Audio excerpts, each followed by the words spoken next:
अस्सलाम वालेकुम व्यूअर्स, विच पाकिस्तान का नया एपिसोड लिए मैं हूं आपका मेजबान अब्दुर्रहमान। आइए डिस्कस करते हैं आज की दो इंटरेस्टिंग न्यूज। पाकिस्तान से यूरोप डायरेक्ट बहरी रूट का आगाज कर दिया गया है। अब बहुत तेजी से पाकिस्तानी सामान यूरोपीय मंडियों तक जा सकेगा और वहां से शॉर्टेस्ट पॉसिबल टाइम में यह सामान पाकिस्तान, इंडिया और श्रीलंका की बंदरगाहों तक पहुंचेगा। इस अहम खबर को आपसे डिस्कस करेंगे, इसके क्या पोटेंशियल्स हैं वो आपको बताएंगे। जबकि आज की दूसरी खबर, ग्वादर इंटरनेशनल एयरपोर्ट से पहली इंटरनेशनल फ्लाइट मस्कत पहुंच गई है। ये नया एयरपोर्ट पिछले हफ्ते फाल हुआ था लोकल फ्लाइट्स के लिए, अब ये इंटरनेशनल फ्लाइट्स के लिए भी फाल हो गया है। इसका पोटेंशियल प्रोग्राम के दूसरे से हम डिस्कस करेंगे, लेकिन पहले चलते हैं आज की सबसे अहम खबर क्या है। पाकिस्तान से यूरोप के लिए डायरेक्ट नए बहरी रूट का आगाज हो गया है, जिसके जरिए बहुत तेजी से बहरी जहाज पाकिस्तानी बंदरगाहों से यूरोपीय बंदरगाहों तक जा सकेंगे। इस रूट को नाम दिया गया है इंडिया नॉर्थ यूरोप एक्सप्रेस। इसमें कराची की बंदरगाह, इंडिया, श्रीलंका से सामान डायरेक्ट यूरोप जाया करेगा और यूरोप में लंदन, रोटरडैम की बंदरगाहों तक ये सामान जाएगा। फिलहाल मीडियम साइज के जो शिप्स हैं 6000 कंटेनर्स तक की सलाहियत के, वो सिर्फ 11 हफ्तों के अंदर ये राउंड ट्रिप पूरा कर लेंगे। यानी कराची से यूरोप और यूरोप से वापस कराची सिर्फ 11 हफ्तों में मुमकिन हो सकेगा। पहले ये काम 15 से 16 हफ्तों में होता था। क्यों? बड़े बड़े जहाज थे, वो पाकिस्तान, इंडिया, श्रीलंका, चाइना से होते, फिर यूरोप जाते थे, यूरोप की कई डेस्टिनेशन तक जाते थे, फिर इसी तरह वापस आते थे, तो कई बंदरगाहों पर जाने की वजह से टाइम बढ़ जाता था। अब ये तीन अहम मुल्क, पाकिस्तान, इंडिया तो ऑब्वियसली बहुत बड़ी इकोनॉमीज है, श्रीलंका निस्बतन छोटी इकोनॉमी है, इनसे जो सामान है, लेकिन चूंकि ये एक ही रूट के ऊपर मौजूद है तो उससे बहुत तेजी से काम होगा। फिर पाकिस्तान जिस लोकेशन पर मौजूद है वहाँ पर सेंट्रल एशिया में जो वस्ती एशिया के ममालिक हैं, 6 मुस्लिम ममालिक, दीगर रियासतें जो कि रशिया से आज़ाद हुई हैं USSR से, वो हैं। फिर साउथ वेस्ट एशिया और पर्शियन गल्फ जो है, इन तमाम के ममालिक पाकिस्तान से बेनिफिट ले सकते हैं। अब जो बहरी तिजारत है सी रूट के ज़रिए, वो दुनिया में 75% ट्रेड का बायस है। सिर्फ 25% ट्रेड ज़मीन और हवा के ज़रिए होती है। तो एयर ट्रेड तो ना होने के बराबर है। ज़्यादातर जो बाकी ट्रेड है वो ज़मीनी रास्ते के लिए होती है।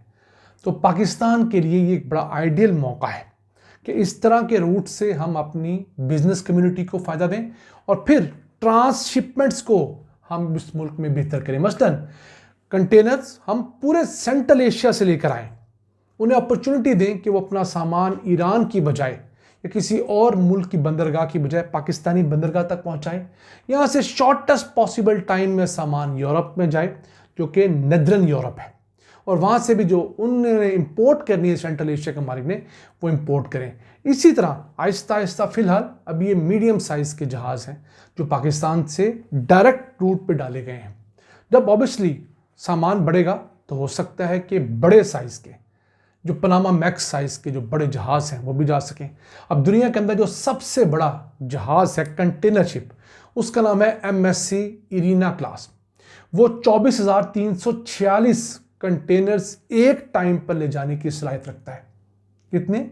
24,346। अब समझ लीजिए तैरता हुआ एक छोटा सा शहर है, इस कदर बड़ी तादाद है कंटेनर्स की।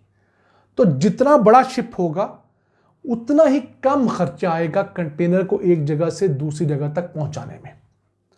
जितना छोटा शिप होगा उसके ऊपर कम कंटेनर आएंगे तो ऑब्वियसली उसकी कॉस्ट बढ़ जाती है, फ्रेट कॉस्ट बढ़ती है। बिल्कुल इसी तरह जैसे ट्रेन के जरिए सामान तरसील किया जाता है तो उसकी कॉस्ट कम होती है, क्योंकि एक ट्रेन, एक इंजन के पीछे 30, 35, 40, 50 बोगियां लगी होती हैं। लेकिन अगर कंटेनर के जरिए वो सामान जाए तो एक नहीं 2 कंटेनर रखे जाएंगे ट्रॉलर्स के ऊपर। तो ये फ़र्क होता है, जैसे जैसे आप वॉल्यूम बढ़ाते हैं तो वैसे वैसे आपकी कॉस्ट कम होती है। और अगर पाकिस्तान से जाने वाले सामान और पाकिस्तानी बंदरगाह तक आने वाले सामान की कॉस्टिंग सस्ती हो जाए, फ्रेट कॉस्ट सस्ता हो जाए, यानी कि उसका किराया कम हो, तो बहुत सारे मुल्क पाकिस्तान को प्रेफर करेंगे बजाय किसी और मुल्क के ज़रिए अपना सामान पहुँचाने। फिर बहुत सारे मुल्क अपना सामान दुबई भेजने की बजाय पाकिस्तानी बंदरगाहों पर भेजेंगे, क्योंकि दुबई थोड़ा साइड पे निकल जाता है। हम मेन पर्शियन गल्फ के मुंह पर बैठे हुए हैं, अरेबियन सी में बैठे हुए हैं।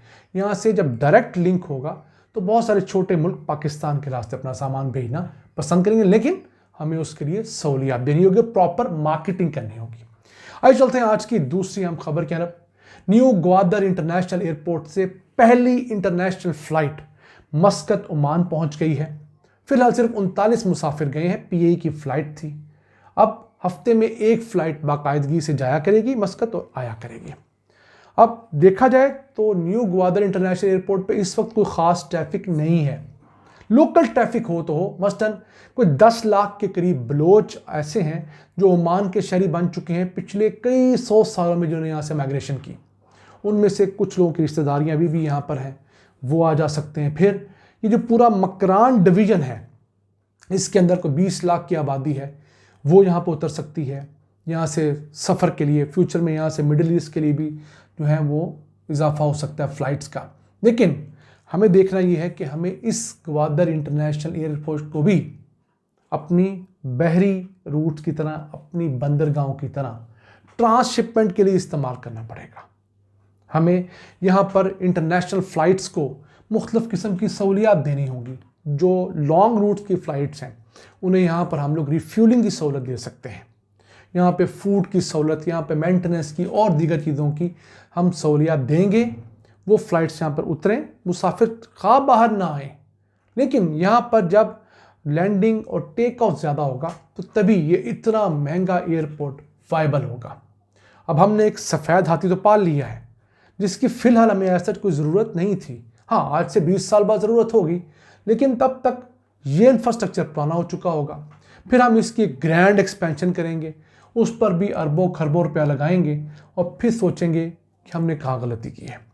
हमारी गलती सबसे बड़ी है कि हम आज तक ग्वादर सिटी को मार्केट नहीं कर सके, और तो और ग्वादर की थोड़ी सी 2 लाख की आबादी को हम बुनियादी सहूलियत नहीं दे सके। वो आबादी हर दूसरे दिन एहतजाज कर रही होती है अपने हुकूक के लिए, पीने के साफ पानी के लिए, बिजली के लिए, स्कूल्स के लिए, सेहत के लिए और सिक्योरिटी के लिए। मैं समझता हूँ इस जगह पर रियासत पाकिस्तान ने वाकई कमज़ोरी दिखाई है। अगर नीयत हो तो यकीन कीजिए ये छोटे छोटे मसले हैं, एक छोटे कस्बे जितना साइज़ है 2 लाख की आबादी ग्वादर का, तो आप इनको 1 साल में बिजली, पानी, गैस, इवन जो बाकी रोज़गार के बहुत सारे अपॉर्चुनिटीज़ दे सकते हैं। तो जब मुकामी आबादी खुश होगी तो वो आपके ख़िलाफ़ एहतजाज करने की बजाय आपके दस्ते बाजू बनेगी। जब आपके दस्ते बाजू बनेगी तो वो दहशतगर्दी को रोकेगी, वो यहाँ पर ट्रेड को फ़रोग़ देगी, वो यहाँ पर इन्वेस्टर्स को लाने में मदद देगी और ये शहर फलेगा फूलेगा। कोई दुनिया का शहर ऐसा फल फूल नहीं सकता, कामयाब नहीं हो सकता जिसके ख़िलाफ़ मुकामी आबादी हो।